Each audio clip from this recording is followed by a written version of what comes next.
আপনি বলেন grade 1 systolic কত থাকে আর ডায়াস্টোলিক কত থাকবে? সিস্টোলিক 140/80 না 100 থেকে 140 শুধু সে आंसर দেবেন, এর বাইরে যে কথা বলবে দাঁড় করায় রাখবো। 60 থেকে 90 ডায়াস্টোলিক আর 100 থেকে 140 হলে সিস্টোলিক।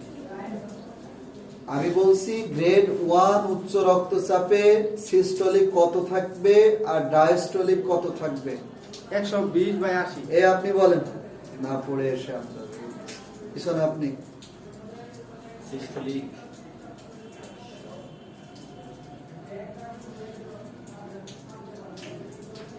পাশে সিস্টোলিক হচ্ছে 140 থেকে 149 আর ডায়াস্টোলিক হচ্ছে 90 থেকে 99।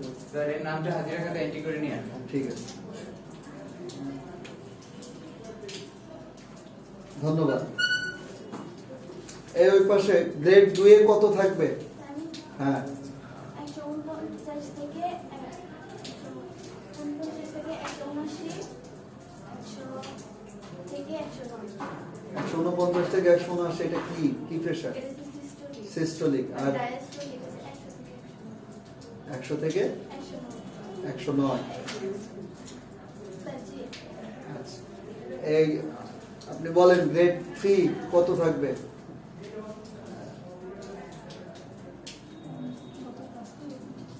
কত গ্রেড 3 কত থাকবে? গ্রেড 3 180 থেকে নিয়ে 110। 180 হচ্ছে মানে সিস্টোলিক আর ডায়াস্টোলিক হচ্ছে 110। 180 বেশি হবে, বেশি হবে আর 110 এর কম। 110 এর কম হবে। জি না, 110 এর বেশি হবে। 110টা কি ডায়াস্টোলিক না সিস্টোলিক? ডায়াস্টোলিক। এই যে এই জিনিসগুলো বলছি, আসে এইগুলো বলছি, ও পারছে, ওই মেয়েটা পারছে, আরো হয়তো দু একজন পারতেন। এটা বইয়ের মধ্যেই লেখা আছে, এই যে বইয়ের মধ্যে এই যে সবটা লেখাই আছে, একদম জলজল করতেছে। আপনি যদি গ্রেড 1 গ্রেড 2 গ্রেড 3 না বোঝেন, আপনি কিভাবে একজন উচ্চ রক্তচাপের রোগীকে কন্ট্রোল করতে পারবেন? এই বইটা তো আর এমনি এমনি দেওয়া হয় না, আপনি ক্লাস করেই তো সব মানে একদম শিখে ফেলবেন না, আপনাকে বইও পড়তে হবে। আপনি বই পড়বেন। আপনারা এটাকে সিরিয়াস ভাবেই নিচ্ছেন না। 1 মাস হয়ে গেল যে বই এই পড়াগুলোকে সিরিয়াস ভাবেই নিচ্ছেন না। আপনাদের একটা বিষয় কি, ওইটা 1 সপ্তাহ সময় পান, না পড়ে ক্লাসে চলে আসেন। আচ্ছা, এখন আমরা 3টা উচ্চ রক্তচাপ পেলাম কয়টা? দুনিয়ার যে কোনো উচ্চ রক্তচাপের রোগী কয় ধরনের হতে পারে? গ্রেড 1 গ্রেড 2 আর গ্রেড 3। যদি গ্রেড 1 এ হয়, গ্রেড 1, এই গ্রেড 1 এর রোগীর জন্য উচ্চ রক্তচাপ বিরোধী ওষুধ লাগে একটা, অ্যান্টি হাইপারটেনসিভ ড্রাগস। কয়টা লাগবে? একটা। আপনারা ফার্মাকোলজিতে পড়ে আসছেন উচ্চ রক্তচাপ বিরোধী ওষুধ, অ্যাসাইনমেন্টও জমা দিবেন উচ্চ রক্তচাপ বিরোধী ওষুধ, 10 12টা 15টা জমা দিবেন। যারা অ্যাসাইনমেন্ট জমা দেননি, আমি বলছিলাম যে অফিস থেকে অ্যাসাইনমেন্টের কপি নিয়ে সেটা দেখে আপনারা অ্যাসাইনমেন্ট জমা দেবেন। অ্যাসাইনমেন্ট ফার্মাকোলজির অ্যাসাইনমেন্টে ছিল উচ্চ রক্তচাপ বিরোধী ওষুধ, ফার্মাকোলজি বইয়েও ছিল উচ্চ রক্তচাপ বিরোধী ওষুধ। মানে এই হাই প্রেসারের জন্য আলাদা ওষুধ আছে, অ্যাটিনোলোল, প্রোপ্রানোলোল, বিসোপ্রোলোল, অ্যামলোডিপিন, মিথাইলডোপা, নিফিডিপিন, অনেক ওষুধ আছে, প্রায় 20টার মতো ওষুধ আছে। এই ওষুধগুলোকে বলা হয় অ্যান্টি হাইপারটেনসিভ ড্রাগ। তো যাদের গ্রেড 1 এ প্রেসার আছে, তাহলে তাদের জন্য প্রেসারের ওষুধ কয়টা লাগবে? একটা। প্রেসারের ওষুধ খাওয়ার নিয়ম হলো হয় সকালবেলা অথবা রাত্রে বেলা, যে কোনো এক বেলা খাই প্রেসারের ওষুধ। ঠিক আছে, তো আমরা রাত্রে বেলায় দিই, কারণ ঘুমের মধ্যেও প্রেসার ওঠার একটা সম্ভাবনা আছে।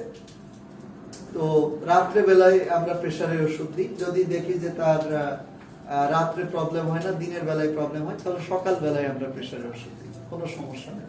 যদি প্রেসারের তীব্রতা বেশি থাকে, তাহলে সকালে রাত্রে 2 বেলাই দেওয়া যায়। কয় বেলা? 2 বেলাই, কোনো সমস্যা নেই। প্রেসারের ওষুধ চলবে, কি থাকবে? চলবে, সময়কাল চলবে। যারা প্রেসারের ওষুধ খাবে ভুলেও 1 সপ্তাহ 2 সপ্তাহ 1 মাসের জন্য দেবে না, বলবেন চলবে। এখন হয়তো 1 সপ্তাহ খাওয়ার পরে তার প্রেসার একদমই কমে গেছে, তখন কি করবেন? বলবেন অর্ধেক করে খান। অর্ধেক করে খাবে, অর্ধেক করে খাওয়ার পরেও দেখছে যে প্রেসার কমে গেছে, মানে একদমই কম, তাহলে বলবেন যে একদিন পর পর খান। একদিন পর পর খাওয়ার পরেও প্রেসার একদমই কম, এরপরে বলবেন যে আজকে থেকে প্রেসারের ওষুধ আপনার বন্ধ। আজকে থেকে আগামী 1 সপ্তাহ আপনার প্রেসার মাপতে হবে সকালে 1 বেলা, রাত্রে 1 বেলা। কয় বেলা প্রেসার মাপতে? 2 বেলা। ওষুধ বন্ধ করার আগে না ওষুধ বন্ধ করার দিন থেকে সামনে? ওষুধ বন্ধ করার পর থেকে নিয়ে ওষুধ বন্ধ করার পর থেকে কয়দিন প্রেসার মাপবে? 1 সপ্তাহ। 7 দিন। কয় বেলা? 2 বেলা। 2 বেলা, সকালে 1 বার, রাতে 1 বার। এই 2 বেলা প্রেসার মেপে কি করবে? একটা কাগজে টুকি করে রাখবে, টুকে রাখবে। এইভাবে তারিখ দেবে, যেমন আজকে 17 তারিখ, আজকে তার প্রেসার কত ছিল? 18 তারিখ। 17 তারিখ মর্নিং এ কত ছিল? 17 তারিখ ইভিনিং এ কত ছিল? 18 তারিখ মর্নিং এ কত? ইভিনিং এ কত? 19 তারিখ। এইভাবে মাপতে থাকবে।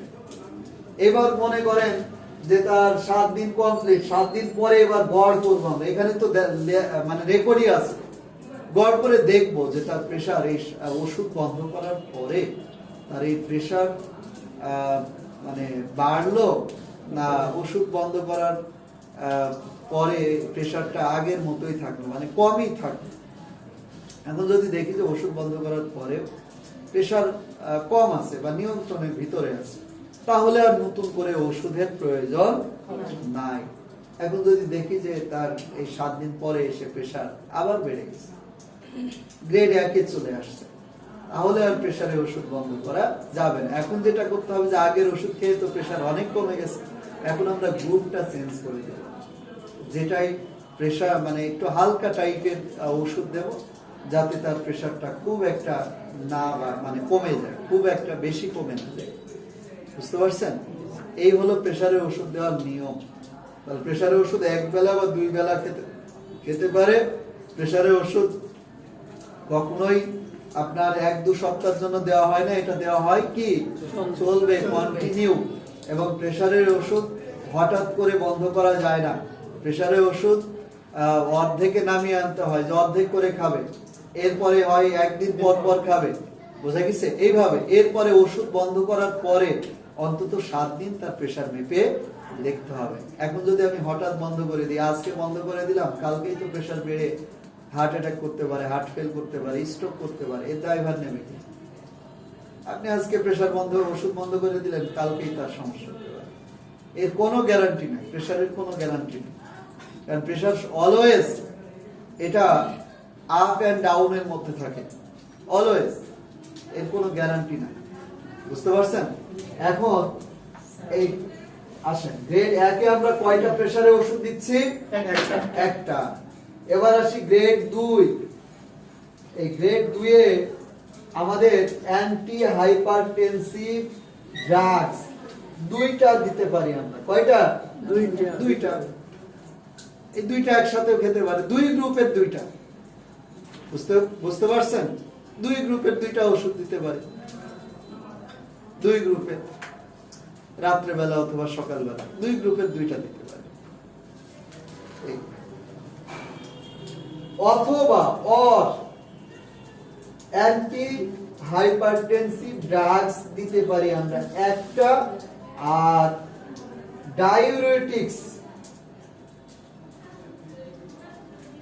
ডায়ুরেটিক্স ওষুধ দিতে পারি আমরা একটা। এই ডায়ুরেটিক্স কে বলা হয় মূত্রবর্ধক ঔষধ, যেটা আপনারা ফার্মাকোলজিতে পড়ে আসছেন। ডায়ুরেটিক্স এর মধ্যে আছে ফুসেমাইড, স্পাইরোনোলেকটন, থায়াজাইড। ডায়ুরেটিক্স আমরা দিতে পারি। ডায়ুরেটিক্স আসলে প্রেসারের ওষুধ না, এটা প্রস্রাব বের করার ওষুধ। মানে যদি কারো প্রস্রাব আটকে যায় বা শরীরে যদি অতিরিক্ত পানি জমে, তখন আমরা ডায়ুরেটিক্স ব্যবহার করি। এই ডায়ুরেটিক্স মূলত মূত্রবর্ধক ওষুধ, কিন্তু এই ডায়ুরেটিক্স আবার প্রেসারও কমিয়ে দিতে পারে। অনেকে অ্যালার্জির ওষুধের মধ্যে, অ্যালার্জির ওষুধের কাজ কি? চুলকানির কাজ করে, অ্যালার্জির কাজ করে, কিন্তু অ্যালার্জির ওষুধ আবার ঘুমও তৈরি করে, করে না?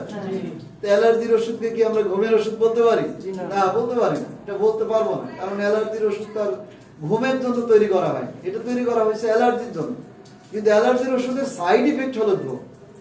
ঠিক এই ওষুধটা আপনার শরীর থেকে পানি বের করার জন্য, আপনার শরীরে পানি জমে আছে, তখন আমরা এই ডায়াবেটিক্স, এই ডায়াবেটিক্স এর একটা সাইড ইফেক্ট হলো প্রেসার কমিয়ে দেওয়া, এটা মারাত্মকভাবে প্রেসার কমাতে পারে।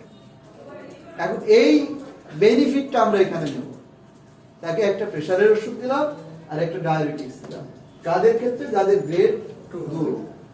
এক্ষেত্রেও এই অনেক ওষুধে দেখা যায় যে একটা ট্যাবলেটের মধ্যে এই দুইটা ওষুধ আছে, যেমন অ্যানজিলক প্লাস, অ্যানজিলক প্লাস, অ্যানজিলক না, শুধু অ্যানজিলক না, অ্যানজিলক প্লাস, লোসার্টান প্লাস, এর মধ্যে কিন্তু দুইটা ওষুধ আছে, একটা হলো এই হাই প্রেসারের ওষুধ আর একটা হলো ডায়াবেটিক্স ওষুধ। তো এই ওষুধগুলো কি করতে হয়? এই ওষুধগুলো চলবে, কি হবে? চলবে, বুঝতে পারছেন? এবার আসি গ্রেড 3। গ্রেড 3, গ্রেড 3 তে আমরা অ্যান্টি হাইপারটেনসিভ ড্রাগস, এটা আমি সংক্ষেপে লিখছি, এই ক্ষেত্রে আমরা দেব দুইটা, কয়টা? দুইটা, আর ডায়ুরেটিক্স দেব একটা। কয়টা দেব? একটা। এইটা হলো আমাদের গ্রেড 3 এর ক্ষেত্রে, যেহেতু গ্রেড 3 এর প্রেসারটা কম থাকে না বেশি থাকে? বেশি থাকে। অনেক বেশি, সিভিয়ার অবস্থা, মারাত্মক অবস্থা, 180 উপরেরটা 180 উপরে থাকে, নিচেরটা 110 উপরে থাকে, এটা মারাত্মক। তো সেক্ষেত্রে আমরা হাই প্রেসারের ওষুধ দিচ্ছি দুইটা, দুই গ্রুপের দুইটা, এক গ্রুপের দুইটা না, দুই গ্রুপের দুইটা, আর ডায়াবেটিক্স দিচ্ছি একটা। তো এখন এই অবস্থায় কি ট্যাবলেট খেলে কাজে আসবে? এই অবস্থায় ট্যাবলেট খেলে কাজে আসে না, যার কারণে আমরা তাকে ইনজেকশন দিই। এই ডায়াবেটিক্সের ইনজেকশন আছে, এইটার না, এইটার ইনজেকশন আছে। এইটার যেমন একটা আপনার হলো ফ্লুসেমাইড, এর একটা গ্রুপের নাম হলো ফ্লুসেমাইড, এই ডায়াবেটিক্সের। ফ্লুসেমাইড বিভিন্ন কোম্পানি বিভিন্ন নামে আনছে, যেমন এর মধ্যে একটা পরিচিত নাম হলো ল্যাসিক্স। এটার আবার ইনজেকশন আছে, ট্যাবলেটও আছে, ইনজেকশন আছে। তো ইনজেকশনটা আমরা শিরায় বা শিরায় দিয়ে দিই। তো ইনজেকশনটা দেওয়ার 2-3 মিনিট থেকে 5 মিনিটের ভিতরেই কিন্তু প্রেসার কমে যায়। যখন প্রেসার কমে যাবে, রোগীর যখন সেন্স ফিরে আসবে, তখন আমরা তাকে ওষুধগুলো মুখে খাওয়াই দিই প্রেসারে। বুঝতে পারছেন? আমি এতক্ষণ তো তাই বললাম, বকবক করলাম কি, যে এই যে ডায়াবেটিক্সটা, এর তো কাজই হলো আপনার দেহ থেকে পানি বের করা, স্যার পানি বের করে, এটা কাজ। একটু মনোযোগ দেন ক্লাসে। উপরে যে প্রেসারটা যদি বেশি থাকে, নিচেটা যদি ঠিক থাকে, তাহলে কি এই কোনটা গত ক্লাসে আসছিলেন? আসছেন গত ক্লাসে? আসলে তো গত ক্লাসে বলছিলাম না, লো প্রেসার, হাই প্রেসার, মানে স্যার দেখা গেছে যে এই নিচেরটা 80 আছে, হ্যাঁ, আর সিস্টোলিকটা দেখা গেছে যে একদম 170 হয়ে গেছে, এরকম হলে এই ওষুধটি দেওয়া যাবে। উপরেরটা 170 আর নিচেরটা 80। এখন এটা কি প্রেসার আপনি বলেন? লো প্রেসার না হাই প্রেসার? হ্যাঁ, এখন এইটা কোন গ্রেডের মধ্যে পড়ে সেটা বলেন। হ্যাঁ, 172 এর মধ্যে পড়ে, 170 গ্রেড 2 এর মধ্যে পড়ে। তাহলে গ্রেড 2 এর যে চিকিৎসা সেটা দেবেন, গ্রেড 2 এর চিকিৎসাটা দেবেন। স্যার হয় দুইটা প্রেসারের ওষুধ দেবেন, অথবা আপনার একটা প্রেসারের ওষুধ দেবেন আর একটা ডায়াবেটিক্স দেবেন। এক্ষেত্রে আপনি ইনজেকশন ইউজ করতে পারেন, কোনো সমস্যা নেই। এই ডায়াবেটিক্স এর কাজ হলো আপনার শরীর থেকে পানি বের করা। পানি যেখানেই জমে, আপনার ব্রেনে পানি জমলে এটা আমরা ব্যবহার করি, ফুসফুস না, যে কোনো জায়গায় পানি। সাইড ইফেক্ট, এটা হলো সাইড ইফেক্ট। এই ওষুধটা হলো আপনার পানি বের করার ওষুধ, কিন্তু এটার একটা সাইড ইফেক্ট হলো প্রেসার কমে যায়। এই ওষুধ খেলেই প্রেসার কমে যায়, এটা হলো সাইড ইফেক্ট এই ওষুধে। আমরা এই ফায়দাটা এখানে দিই, মানে এটা এত মারাত্মকভাবে প্রেসার কমে যায় যে প্রেসারের ওষুধেও প্রেসার কমাইতে পারে না, এটা যে পরিমাণ প্রেসার কমাতে। কিন্তু এর আরেকটা ঝুঁকি আছে, আর এটা যতক্ষণ আমরা দেবো, রোগীর কিন্তু শরীরে পানিও কিন্তু কম থাকবে, ডিহাইড্রেশন অবস্থায় থাকবে, মানে শরীর শুকনা শুকনা থাকবে। এই জন্য এটা হয় অনেক, যদি টিপটিন ওইগুলি ঘুম হয় অনেক। এটা তো ঘুমের ওষুধ না, আপনি আবার ঘুমের ওষুধ পেলেন কোথায়? এটা তো ঘুমের ওষুধ না রে ভাই, এটা হলো মূত্রবর্ধক ওষুধ, ডায়াবেটিক্স। এটা গেলে ঘুমও হয় না, এটা গেলে ঘুম যায়ও না। জি স্যার। এটা ঘুমের সাথে কোনো সম্পর্ক নাই এটা। আপনি টিপটিন ফিফটিন বলছেন, এগুলো হলো ডিপ্রেশনের ওষুধ, Depression-এর। ওটা আলাদা, সেকশনই আলাদা। মানে আপনাদের সমস্যা হচ্ছে আপনাদের এই যে মেডিসিন পড়াচ্ছে, কিন্তু আপনাদের মেডিসিন সম্পর্কে কোনো আইডিয়াই না। আপনাদের যদি এখন বলি যে সখানিক মেডিসিনের নাম বলেন, কেউ বলতে পারবেন না। যার কারণে আমি যা বলছি সেটা আপনাদের সব মাথার উপর দিয়ে যাচ্ছে। যারা পুরনো ছিলেন তাদের অন্তত গ্রুপের ইয়াগুলা ওষুধগুলা দোকানে গিয়ে দেখি একটা ওষুধ মিলে না, সম্পূর্ণ সব আলাদা আলাদা দিতে বইতে বলতে যাইছে আলাদা দিতে এখানে একটা মিলে না। কোন বইয়ের থেকে মিলে না? এই বইয়ের ওই এই বইয়ের কোম্পানি থেকে? আছে আচ্ছা, যে শুধু প্যারাসিটামল যে গ্রুপটা আচ্ছা, আর কোনটা মেলে না? নাই আমরা আমাকে ওষুধ বলেন। এই ওষুধ লেখাছে না, এই যে আমরা আমি গিয়ে দোকানে গিয়ে মিলাই আমি যেগুলো লিখছি এগুলো একটাও মেলে না। জি একটা মিলাই না মিলবো। শোনেন, মিলে। উনি সত্য কথা বলছেন, মেলে না। উনি করে কি, যেমন এই যে আমি ডায়াবেটিক্স লিখছি, ঠিক আছে, উনি ওষুধের প্যাকেটে এই ডায়াবেটিক্স লেখাটা খোঁজে জি গ্রুপটার নাম না এটা না, এটা গ্রুপের নাম না, এটা গ্রুপের নাম না, ডায়াবেটিক্স এটা গ্রুপের নাম না, এটা হলো গ্রুপের একটা জাতের নাম। ঠিক আছে, যেমন মানুষ একটা জাত না। জি এবার মানুষের যেমন আপনার একটা নাম আছে, এর একটা নাম আছে, এর একটা নাম আছে, ওষুধের মধ্যেও এরকম আছে, ওষুধের মধ্যে এরকম জাত আছে। মানুষের মধ্যে যেমন কালো জাত, সাদা জাত, বেঁটে জাত, লম্বা জাত, ওষুধের মধ্যেও এরকম জাত আছে। এক জাতের ওষুধ ব্যথা কমায়, এক জাতের ওষুধ জ্বর কমায়, এক জাতের ওষুধ প্রস্রাব বেদ করে মানে পানি কমায়, আর এক জাতের ওষুধ আপনার জীবাণু মারে। এগুলো সব জাতের নাম। যেমন এইটা হলো একটা জাতের নাম। এই জাতের ওষুধগুলোর কাজ কি? শরীরে পানি জমে থাকলে সেগুলো বের করে, বুঝতে পারছেন? শরীরে যে পানি জমে আছে, পানি বের করে।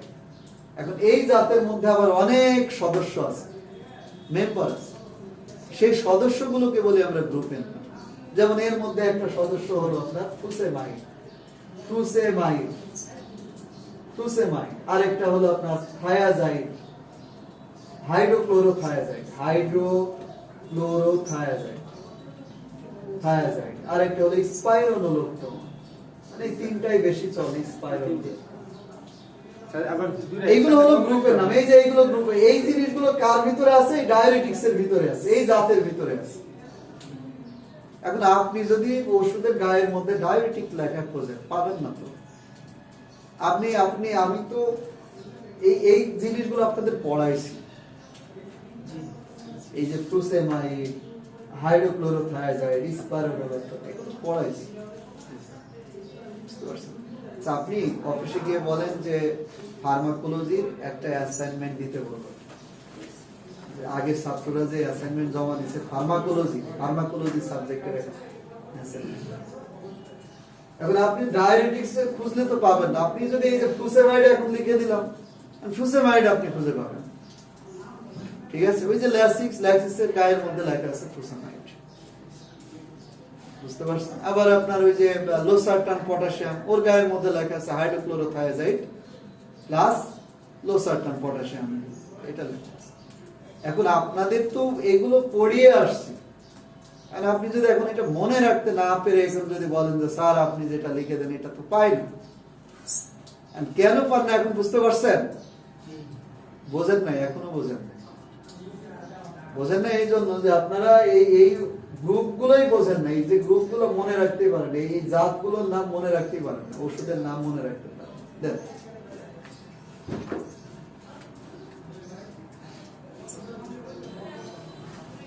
ফার্মাকোলজি।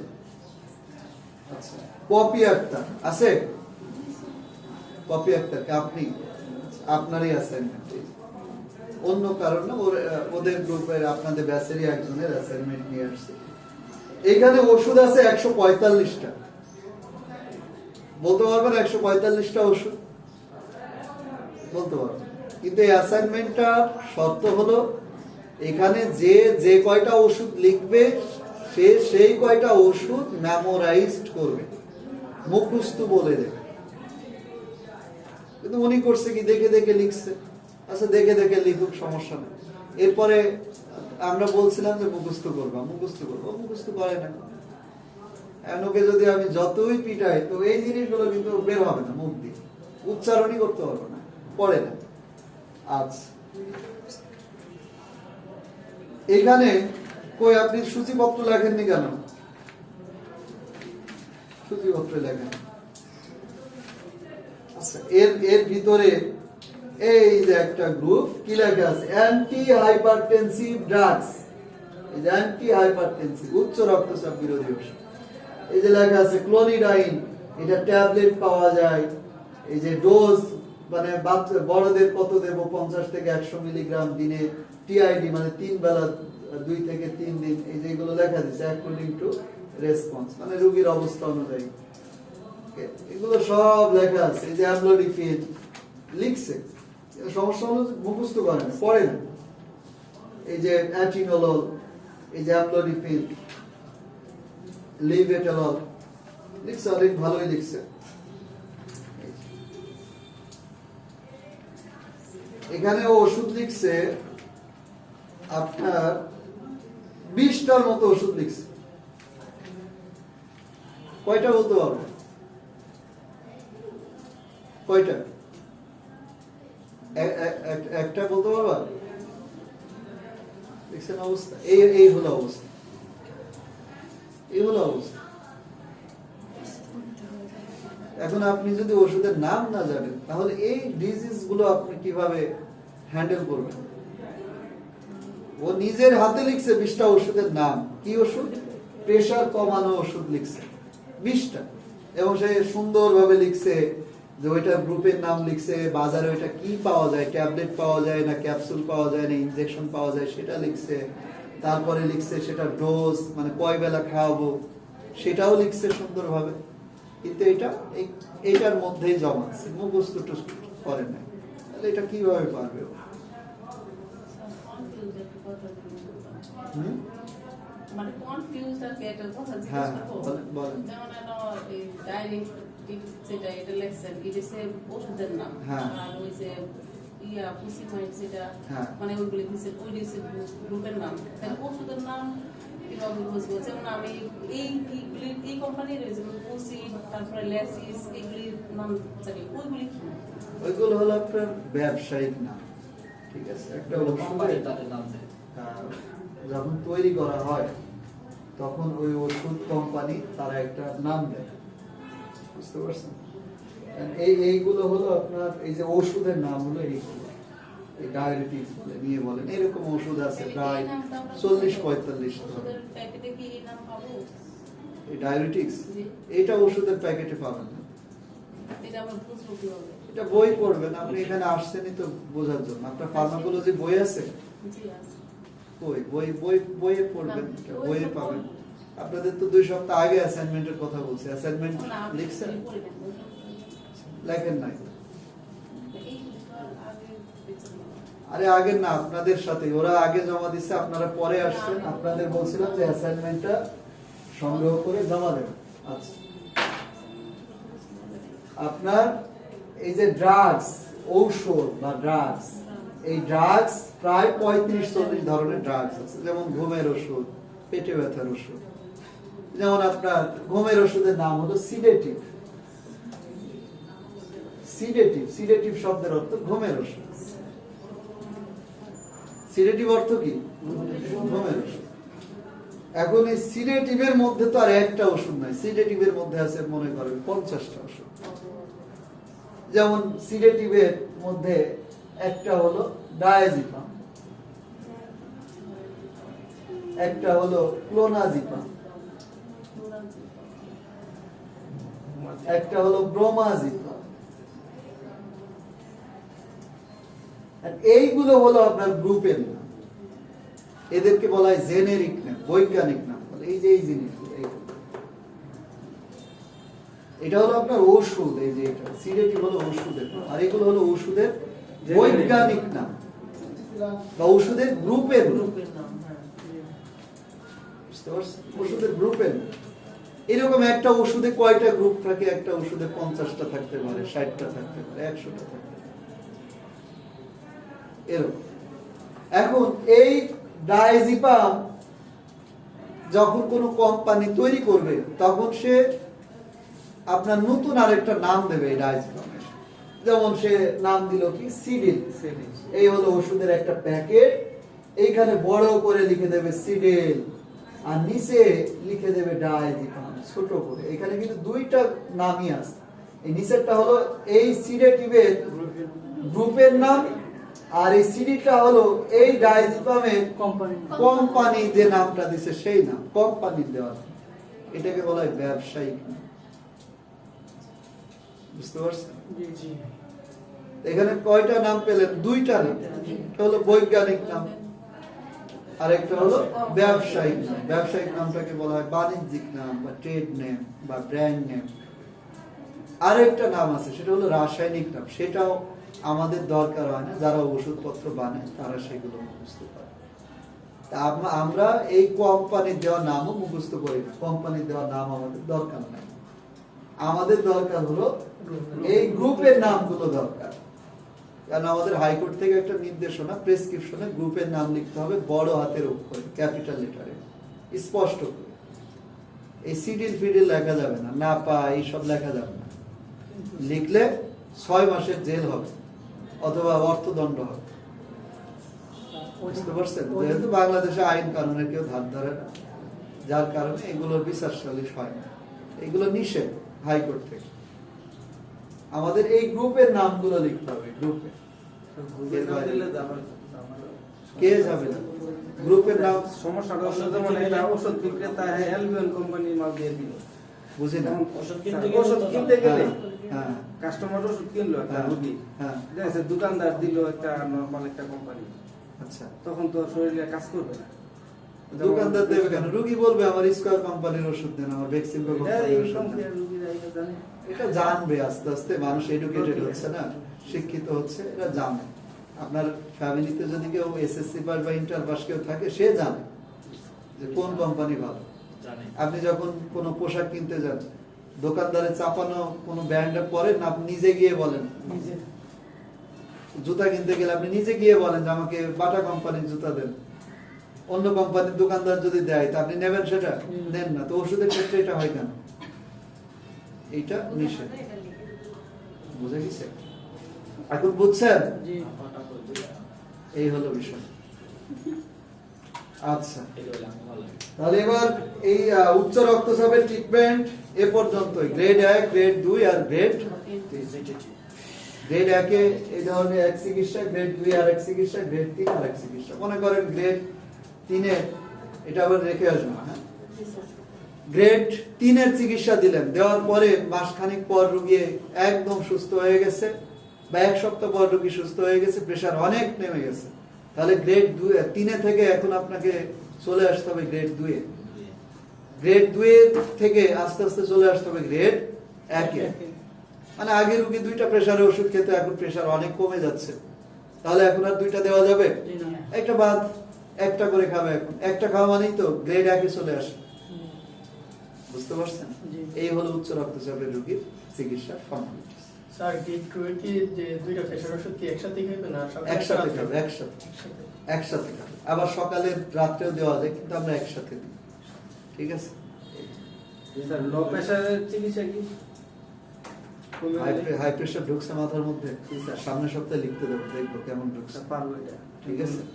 যে পারবে না দাঁড় করাই দেবো ইনস্ট্যান্ট। লো প্রেসারের চিকিৎসা হলো আপনার খাবার খেলে প্রেসার উঠে যায়, খাবার খাবে, এখন খাবারে হচ্ছে না, আমরা ওর স্যালাইন দিই, ওর স্যালাইনে হচ্ছে না, রোগীর জ্ঞান নাই, আমরা আইভি স্যালাইন দিয়ে দেবো, ডিএ অথবা ডিএনএস, ডিএ স্যালাইন অথবা ডিএনএস স্যালাইন, এই স্যালাইন দিয়ে দিলে প্রেসার আস্তে আস্তে উঠে যাবে।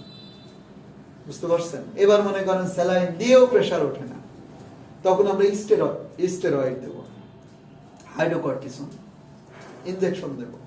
এইটা দেওয়ার পরেও প্রেসার ওঠে না, তখন আরেকটা ইনজেকশন আছে আপনার ডিজোসিন। এই ডিজোসিন ইনজেকশন দিলে আবার এটা উঠে পড়ছে, স্বাভাবিক হয়ে যাবে। আপনাদের কাছে এই ধরনের রোগী আসলে আপনারা ওই আইভি স্যালাইন দিয়ে দেবেন, গায়ের মধ্যে শিরাতে একটা স্যালাইন দিয়ে দেবেন যেটার মধ্যে লবণ বেশি আছে। বুঝবেন কিভাবে? ওইটা পার্সেন্টেজ লেখা থাকে, 5%, 10%, 20%। যদি দেখেন যে রোগীর প্রেসার অনেক কম, তাহলে ওইখানে 20% যে লবণটা আছে ওইটা দিয়ে দেবেন। 25% পর্যন্ত আছে লবণের পরিমাণ। লবণ শরীরে গেলে প্রেশার অটোমেটিক্যালি উঠে যায়। এটা তো আবার ডায়াবেটিস থাকলে মনে হয় use করা যাবে না।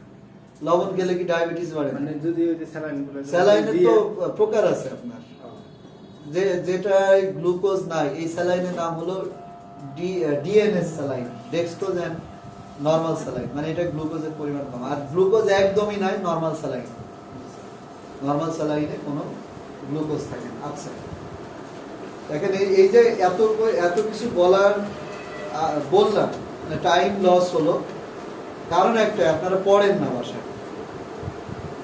আপনাদের যদি এখন জিজ্ঞেস, আপনাদের চেহারায় বলে দিচ্ছে যে আপনারা এক সপ্তাহ এই বইটা একবারও খোলেননি, এটা আপনাদের চেহারা বলে দিচ্ছে।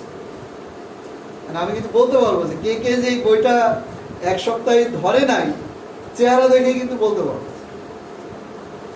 বুঝতে পারছেন? যার কারণে এই যে এক্সট্রা অনেক জিনিস বললাম, অনেক কিছু বললাম। 111 পৃষ্ঠা অ্যানজাইনা পেক্টোরিস, 111 পৃষ্ঠা অ্যানজাইনা পেক্টোরিস। অ্যানজাইনা পেক্টোরিস হলো বুকে ব্যথা। কিসে ব্যথা? বুকে ব্যথাকে বলি আমরা অ্যানজাইনা পেক্টোরিস। অ্যানজাইনা পেক্টোরিস হলো আমাদের বুকের মধ্যে যে হার্ট আছে, এই হার্টের প্রদাহকে বলা হয় অ্যানজাইনা পেক্টোরিস। হার্টের ব্যথা, কিসের ব্যথা? তো হার্টে যদি ব্যথা হয়, ব্যথাটা মাথায় হবে না বুকে হবে? বুকে হবে। এই জন্য আমরা একে বুকে ব্যথাও বলি, কিন্তু এর আসল নাম হলো হার্টের ব্যথা। কিসের ব্যথা? হার্টের ব্যথা। কেন হয়? মায়োকার্ডিয়াল ইসকেমিয়া, হার্টের রক্ত স্বল্পতার কারণে এই ব্যথাটা হয়। অ্যানজিনা পেক্টোরিস হয় হার্টের রক্ত স্বল্পতার কারণে। হার্ট, হৃৎপিণ্ড, এই হৃৎপিণ্ডে যদি অপর্যাপ্ত রক্ত সাপ্লাই হয়, এই অপর্যাপ্ত রক্ত সাপ্লাইয়ের কারণে হার্টের প্রদাহ হয়, ব্যথা হয়। কারণ হার্টে অপর্যাপ্ত রক্ত সাপ্লাই হতে পারে কি কি কারণে? হার্ট ব্লকের কারণে, রক্তে কোলেস্টেরল বেশি থাকলে, তারপরে হার্টে যে রক্তনালীগুলো আছে, হার্টে যে ধমনীগুলো আছে, ধমনীগুলো বন্ধ হয়ে গেলে, চর্বির কারণে বা ফ্যাটের কারণে, তখন হার্ট পর্যাপ্ত রক্ত পাবে না। বুঝতে পারছেন? ফলে দেখা যাবে যে হার্ট পেইন বা প্রদাহ তৈরি হবে। এবার আসি এর কারণগুলো দেওয়া আছে 112 পৃষ্ঠায়। অ্যানজাইনা পেক্টোরিস বা হার্টে ব্যথার কারণ হলো দুইটা। একটা হলো করোনারি আর্টারি প্রতিবন্ধকতা। আমাদের হার্টের মধ্যে যে ধমনীগুলো আছে, এই ধমনীগুলোকে বলে আমরা করোনারি আর্টারি। আর ধমনীর কাজ কি সেটাও আপনারা জানেন, যে অক্সিজেন যুক্ত রক্ত সাপ্লাই দেওয়া। কি রক্ত সাপ্লাই দেয়? অক্সিজেন যুক্ত রক্ত সাপ্লাই দেয় এই ধমনীগুলো। এই যে হার্টের মাংসের মধ্যে এইরকম রক্তনালী আছে, এই রক্তনালী আছে, এই রক্তনালী আছে। এখন এই রক্তনালীগুলো যদি বন্ধ হয়ে যায়, তাহলে আপনার পেইন হবে, হার্টে ব্যথা করবে। এইটাকে বলা হয় করোনারি আর্টারি প্রতিবন্ধকতা। এই যে এই ধমনীটার প্রতিবন্ধকতার কারণে এই অসুখ হতে পারে। এর 5টা কারণ দেওয়া আছে। একটা হলো অ্যাথেরোস্ক্লেরোসিস, আর একটা হলো অ্যাথেরোস্ক্লেরোসিসটা হলো যে ধমনী এইরকম বেলুনের মতো কোথাও ফুলে যাওয়াকে বলা হয় অ্যাথেরোস্ক্লেরোসিস। বুঝতে পারছেন? যে ধমনী স্বাভাবিক আছে কিন্তু কোথাও এরকম বেলুনের মতো ফুলে গেছে, এই রোগের নাম হলো অ্যাথেরোস্ক্লেরোসিস। আরেকটা হলো থ্রম্বোসিস। থ্রম্বোসিস মানে ধমনীর ভিতরে কোনো রক্ত সাদৃশ্য কোনো কিছু জমে যাওয়া বা আটকে যাওয়া, এই আটকে যাওয়াকে বলা হয় থ্রম্বোসিস। এটার নাম থ্রম্বোসিস, এটার নাম অ্যাথেরোস্ক্লেরোসিস। আরেকটা হলো অ্যাম্বোলিজম। অ্যাম্বোলিজম হলো যে ধমনীর ভিতর দিয়ে কোনো কিছু দানাদার এরকম ভেসে বেড়াচ্ছে, মানে চলাচল করতেছে, এটার নাম হলো অ্যাম্বোলিজম। আরেকটা হলো স্পাজম। স্পাজম শব্দের অর্থ খিঁচুনি, এই যে এরকম সরু হয়ে যাওয়া, এই জায়গাটা দেখেন সরু হয়ে গেছে, এটার নাম হলো স্পাজম। এই যে ধমনী কোথাও যদি এরকম সরু হয়ে যায়। আরেকটা হলো করোনারি আর্টারাইটিস, ধমনীর প্রদাহ। ধমনীর কি? প্রদাহ। প্রদাহের কয়টা লক্ষণ বলছিলাম? 5টা। এর মধ্যে একটা লক্ষণ ছিল সোয়েলিং বা ফুলে ওঠা। এই ধমনীগুলো যদি ফুলে ওঠে তাহলে ভিতরে জায়গা কমে যাবে, ফলে অক্সিজেন যুক্ত রক্ত হার্টের ভিতরে আর প্রবেশ করতে পারবে। এখন এই যে সমস্যাগুলো বলছি, 1টা 2টা 3টা 4টা, আর একটা হলো সোয়েলিং, ফুলে ওঠা, 5টা।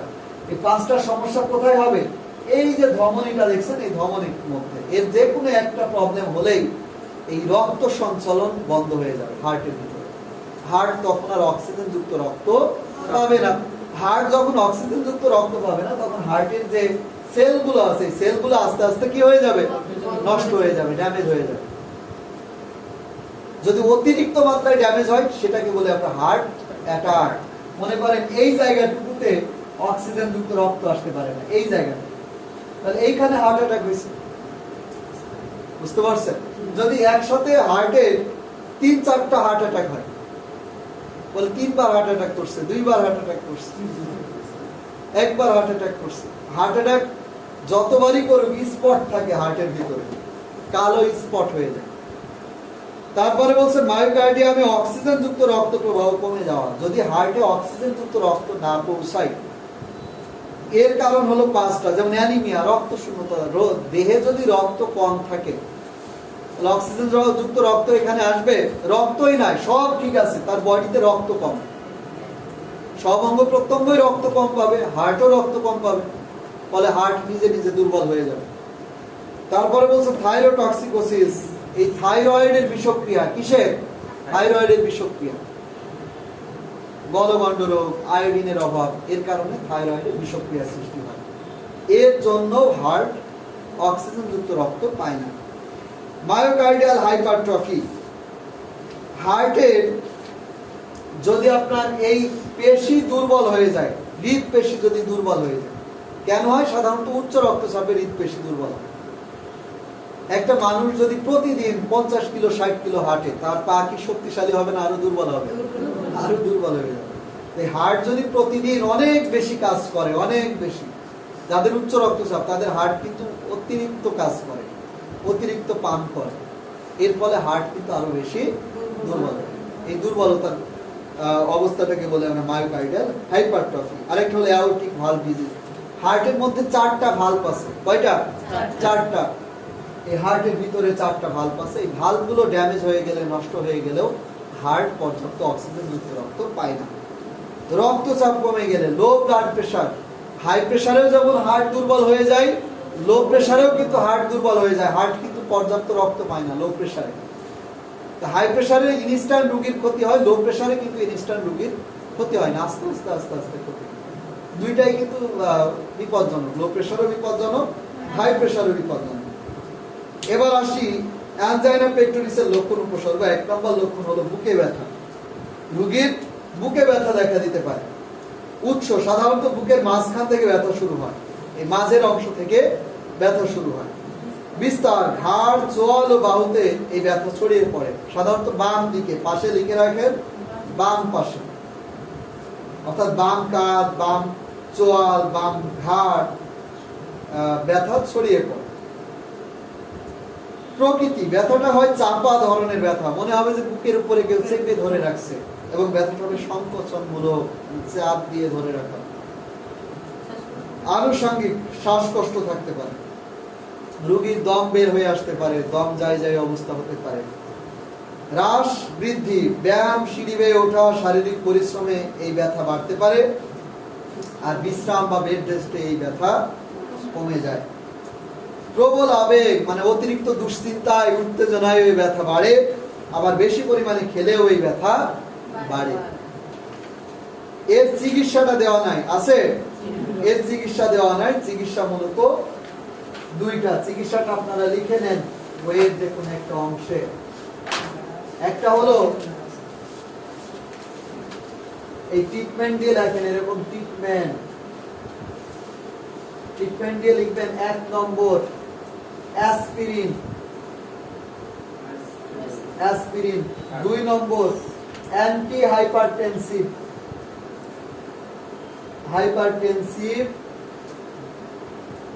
ইফ নিডেড, মানে যদি প্রেসার বেশি থাকে কি দিতে হবে? উচ্চ রক্তচাপের ওষুধ দিতে হবে। 3 নম্বর পিপিআই, কিসের ওষুধ? গ্যাস্ট্রিকের। 4 নম্বর সিডেটিভ, কিসের ওষুধ? ঘুমের।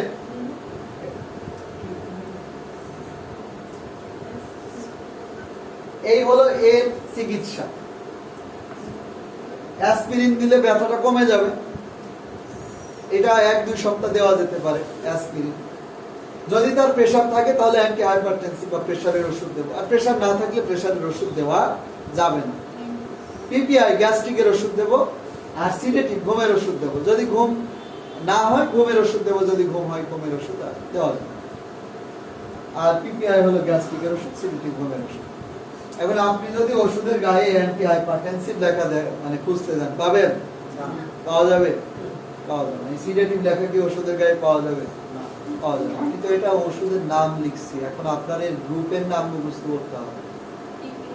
পিপিআই হলো গ্যাস্ট্রিকের ওষুধ, প্রোটন পাম্প ইনহিবিটরস, এর ভিতরে 5-6টা ওষুধ আছে। এই হলো আমাদের অ্যানজাইনা পেক্টোরিসের চিকিৎসা। আর এর পরীক্ষা নিরীক্ষা হবে কি? ইনভেস্টিগেশন লিখে নেবেন। ফলো দা হাইপারটেনশনের যে পরীক্ষা, এই রোগেও সেই একই পরীক্ষা। যদি কারোর এরকম বুকে ব্যথা হয়, তাহলে উচ্চ রক্তচাপের রোগীর ক্ষেত্রেও যে পরীক্ষাগুলো দিছি আমরা, ECG, chest X-ray, cholesterol, serum, lipid profile, ওই পরীক্ষাগুলো এই রোগীদের ক্ষেত্রেও একই পরীক্ষা, আলাদা কোনো পরীক্ষা। তো এই হাড়ের রোগীরা যে এটুর বাস্টেন বা এইগুলো দেখে, এইগুলো কিছু আরে এটা দেখেন, দেখেন ওর ভিতরে অ্যান্টি হাইপারটেনসিভ ড্রাগস লেখাই আছে, উচ্চ রক্তচাপ বিরোধী ওষুধ, অ্যাটোরভাস্টাটিন। এগুলো হৃদরোগের ওষুধ। অ্যাটোরভাস্টাটিন এটা কোলেস্টেরল কমায়। কোলেস্টেরল যাদের হার্টে অসুখ নাই তাদের হয়, যাদের হার্টে অসুখ আছে তাদের কোলেস্টেরল। আপনাদের মেডিসিন পড়াইতেছি, অথচ মেডিসিন একজনও হয়তো 10টা মেডিসিনও মুখ দিয়ে বের করতে পারবে। এই হলো এক অবস্থা। আপনারা মেডিসিন গুলো মুখস্থ করেন।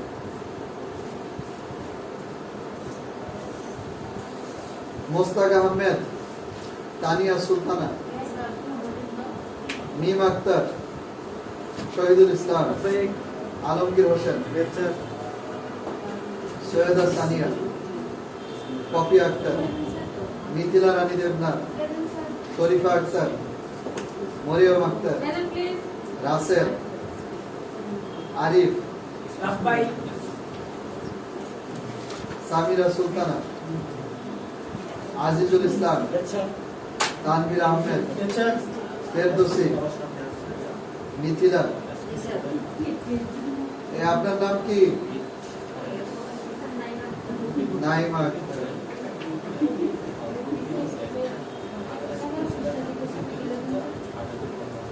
এই দুইটার উপরে আপনাদের ক্লাস টেস্ট হবে, অ্যানজাইনা পেক্টোরিস এবং হাইপারটেনশন বা উচ্চ রক্তচাপ, আগামী সপ্তাহে।